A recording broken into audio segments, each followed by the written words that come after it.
So this is going to be my example of how to do a brainstorming list for writing number two. So you're going to have two different words you're going to build off of. I just chose one as my example. So this is the word flesh. But if I were doing my planner or I would my brainstorming list, I would have two different words. I might do flesh, and I think home's a great word. Run. Oftentimes, real short words make great words for this essay.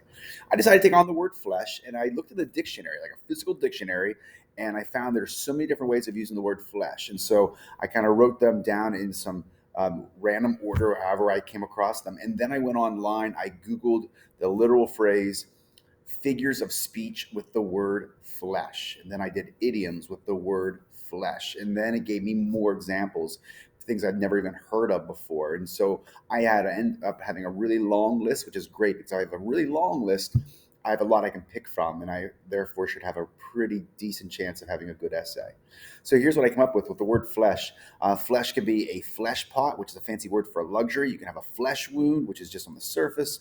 Fleshy can mean pulpy. You can be a fleshy fruit. You can make fish of one and flesh of another, which is a phrase I've never heard of before in my life, but it is be a thorn in one's flesh, to make my flesh crawl. A pound of flesh came from Shakespeare's play A Merchant of Venice.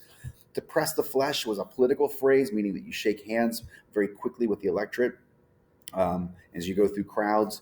Flesh is obviously your skin. It can also be soft tissue. So if it's not bone, it's flesh. It's the edible parts of an animal. It's the edible parts of a plant or fruit. From Matthew chapter 26, the flesh is weak. Flesh is also our human nature. We use the phrase, I'm in the flesh, meaning I'm here, I'm alive. It means your sin. You can flesh out your ideas. You could be in flesh and blood. There's a thing called a flesh fly, which is a fly whose maggots feed on flesh. A little bit gross. The fleshing is the parts that are left over from a hide when you skin an animal. Fleshly means very carnal, which is very sinful. Fleshment is a fancy word for the excitement you feel at the very early stages of like a relationship.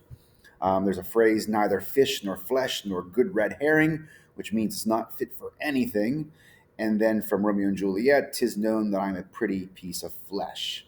And so those are all my examples of using the word flesh. My colors are going to make sense in my next video, but for right now, I'm simply working on brainstorming a list. And I look at this list and thinking, oh my gosh, absolutely. I have so many ways of using the word, and it's a variety of ways, not all the same definition of like skin, that I think I can do a lot with this word. And that's how I know I have a good word. We're going to do that twice, and then we'll choose which of the two we feel is a better choice.